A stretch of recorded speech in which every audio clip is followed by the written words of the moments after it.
BigJoel came out with a new video called A Surprisingly Passionate Defense of Twilight. And when I first saw the notification for that, I came running like Carrie Angles in Little House on the Prairie. Oh, she's okay. She's alright. Now, who is BigJoel, and why am I excited to watch a video about, Twilight? First, I'm just going to call BigJoel Joel. Joel isn't his real name, but I don't know what his real name is, so we're just going to call him Joel for now. Joel is a magical human being who takes garbage that no one wants anything to do with and adds so much nuance to it that you have a newfound appreciation for it. Okay, I guess garbage is a strong word.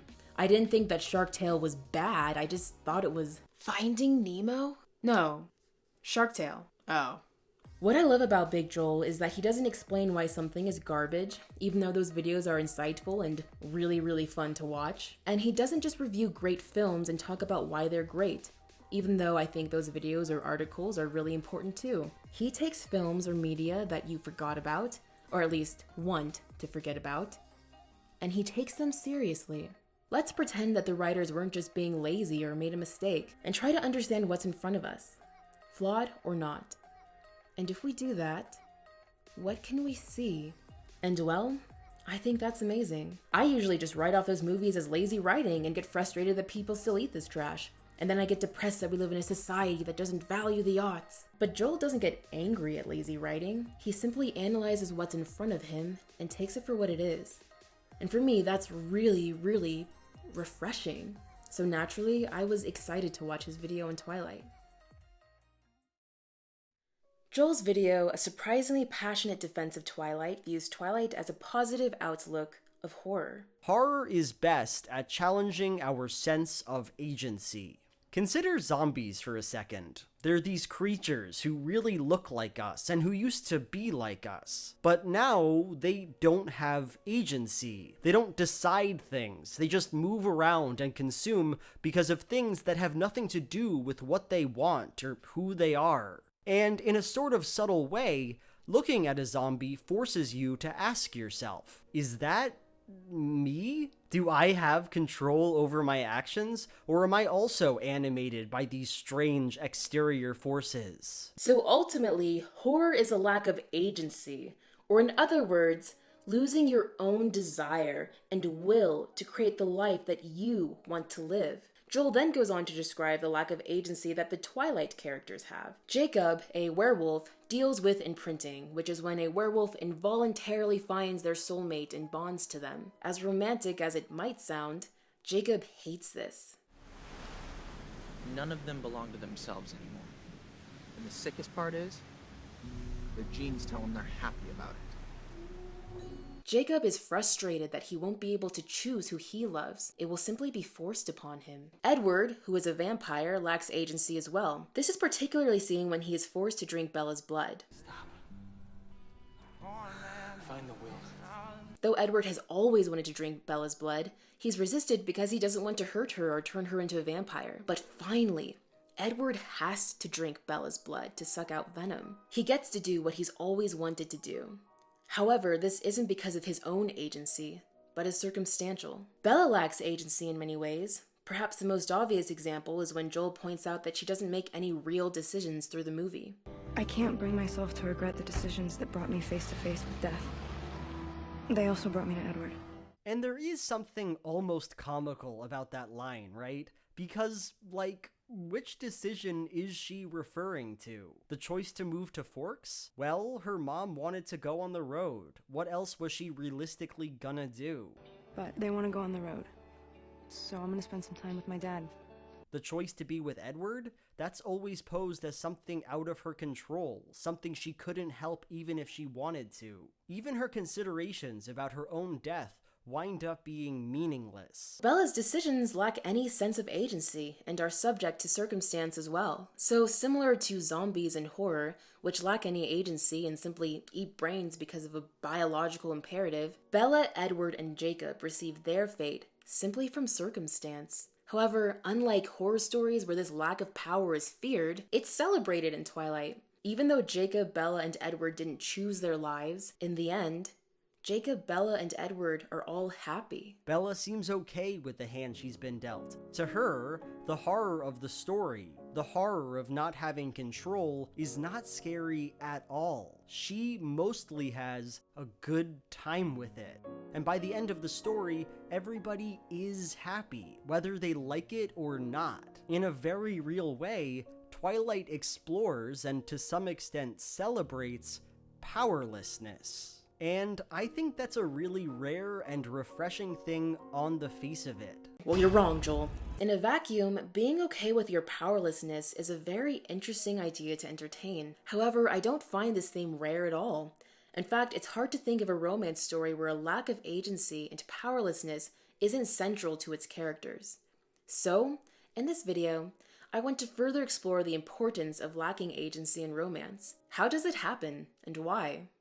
Part 2. Jane Austen. To understand modern romance and its origins, we need to go back to Jane Austen.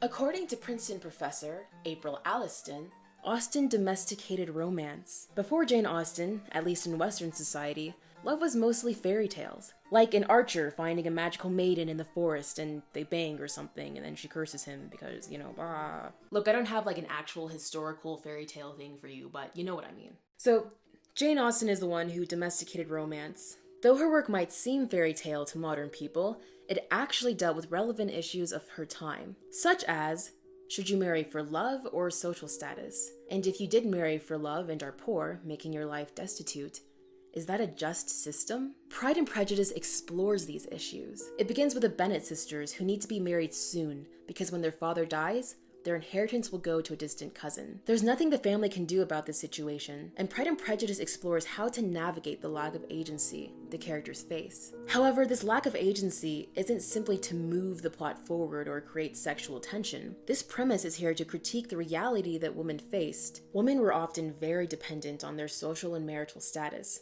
and as Pride and Prejudice shows, this is stressful. Mrs. Bennet frantically tries to find a partner for her daughters. However, in doing so, she often embarrasses them in front of entire parties, which only makes their task more difficult. One day, the Bennet sisters meet their distant cousin, Mr. Collins, who is the one who will be inheriting their entire home when their father dies. Mr. Collins is cringy. He brags about his status, which is comfortable but not exorbitant. He doesn't pick up on social cues, and he constantly reminds the girls that he'll be the one to own their inheritance. Eventually, Mr. Collins asks Elizabeth, the second oldest daughter, to marry him. This is the first proposal that any of the sisters have.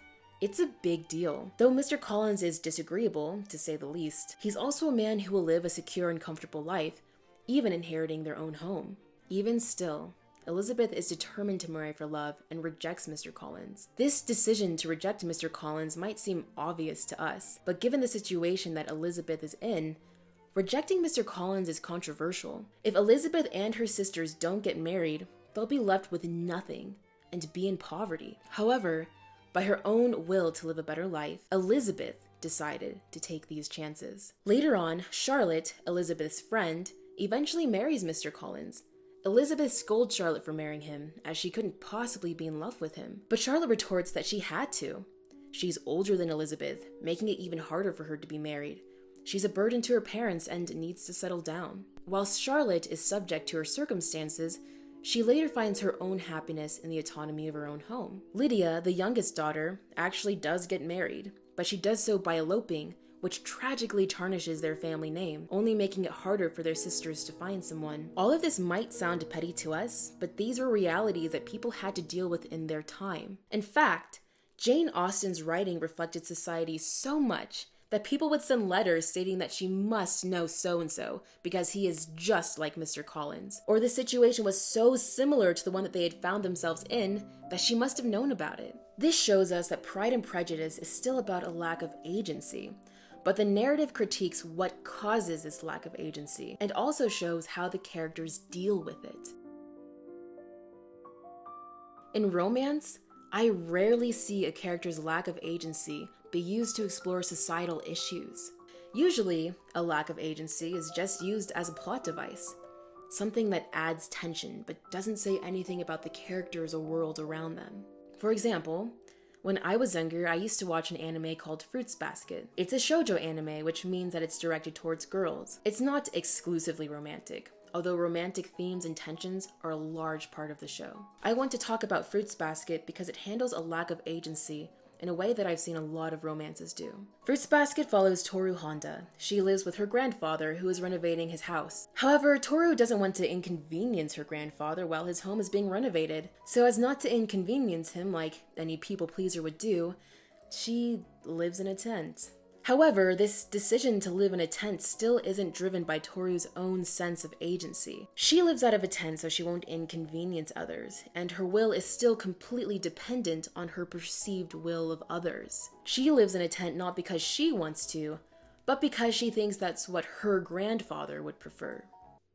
It's also just a plot device. Eventually, she meets a family called the Somas. They see her situation and invite her to stay with them, and Toru does. However, her decision to move into a home isn't based on her own agency either. It's not as if Toru thought that living in a tent was horrible and wanted to create a better life for herself. Instead, her improving her life was just circumstantial. A better option simply presented itself in front of her. That's all. It's also just a plot device. I haven't watched Fruits Basket in a long time, but the episode I remember the most was the New Year's Eve episode. In this episode, it was Toru's first New Year's without her mother. Toru really wanted to make dinner for everyone, but found out that they had other plans. So Toru just stayed at home alone, crying. But then everyone realized that she must feel sad being at home alone without her mother. So they go back and everyone's happy. It really is a touching moment of people being there for each other. But I remember when I watched this episode, I started to realize that there was nothing that Toru could do to make herself happy. Unless others were doing something to validate her, Toru was just dealing with hardship after hardship and putting on a strong face. If it weren't for the Somas who had offered her a home, she would still be in a tent. If it weren't for her friends running back to her, she'd be at home alone crying. Throughout the entire series, there is nothing that Toru can do for herself that will make her happy. She is either validated by others or is enduring pain with a smile. So why the lack of agency? Now that we've talked about some ways that romance characters lack agency, why does this seem to be a necessary theme to romance? If Bella doesn't make any meaningful decisions, then why have that whole spiel about how her decisions brought her here? As we've already said, these weren't decisions, they were circumstantial. And furthermore, if Toru's character ends up in a house thanks to circumstance rather than her own agency, then why frame it as a decision to begin with? Well, I think that these decisions aren't meant to reflect personal choice and autonomy at all, but instead, they represent the hardships that these characters have faced. Bella's voiceover about decisions doesn't accentuate her own agency. Rather, they frame Bella as having gone on a hardened journey and enduring pain. And it's the same parallel when Toru decides to live in a tent. This decision doesn't express Toru's sense of agency, but instead frames the decisions as hardships that Toru is willing to endure. So if these decisions aren't really about agency and autonomy and are actually about enduring hardship, I have to ask, why is enduring hardships and simply being subject to circumstance without power so essential to the idea of romance? I think that the meaning of this pain can be found in the story's happy endings. In romance, the happy ending can only be achieved when there is a great deal of pain. This is because if the main character could have ended the pain on her own, then she wouldn't need her romantic interest to finally validate her, end her suffering, and provide all the happiness of a fantasy. Romance tells you that if you keep enduring these hardships, it will all be worth it when you find the only person who can complete you. And this isn't a fantasy. It's a horror. The idea of waiting and waiting and waiting for someone to validate your existence is no way to live. Which is why I love Jane Austen. Because yes, a lack of agency is a central theme in her novels, but the lack of agency isn't meant to be endured and hope for the best. It's meant to be questioned and dealt with. It's meant to explore what the characters can do with their situation, and to critique if that situation is just. Jane Austen's Sense and Sensibility revolves around two sisters. Eleanor, a level-headed young woman who's contrasted with her melodramatic sister, Marianne. Marianne, who had been caught up in her own drama, came to realize that Edward, the person Eleanor is in love with, was engaged to another woman named Lucy. Marianne realizes that seeing Edward, the person who Eleanor is in love with, be engaged to someone else must have broken Eleanor's heart. And Marianne was shocked to see that Eleanor had remained calm and level-headed while going through such a difficult time. Eleanor then replied, "Lucy does not want sense, and that is the foundation on which everything good may be built.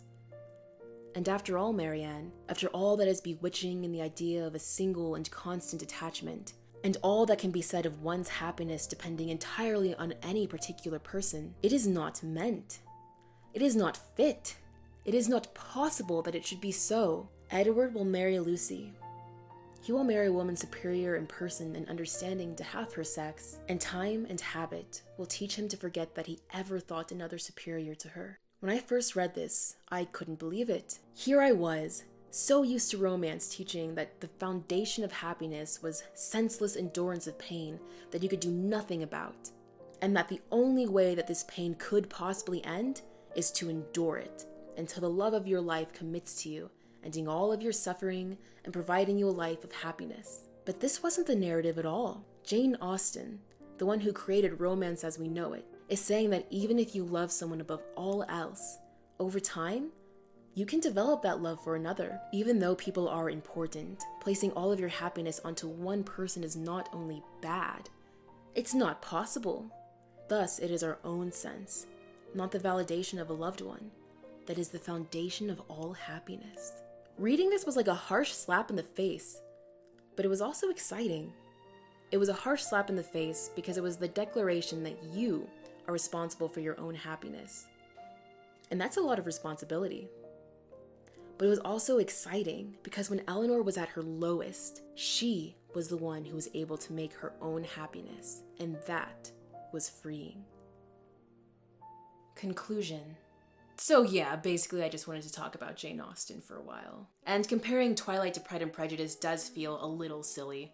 Obviously, Pride and Prejudice is a work of art, and Twilight is meant to be a thrilling romance novel for teenagers. There's not necessarily anything wrong with that, but there was a time when I was in middle school, and I once said that Twilight was the Pride and Prejudice of our time. And as soon as those words came out of my mouth, I just remember thinking that that's just not really right.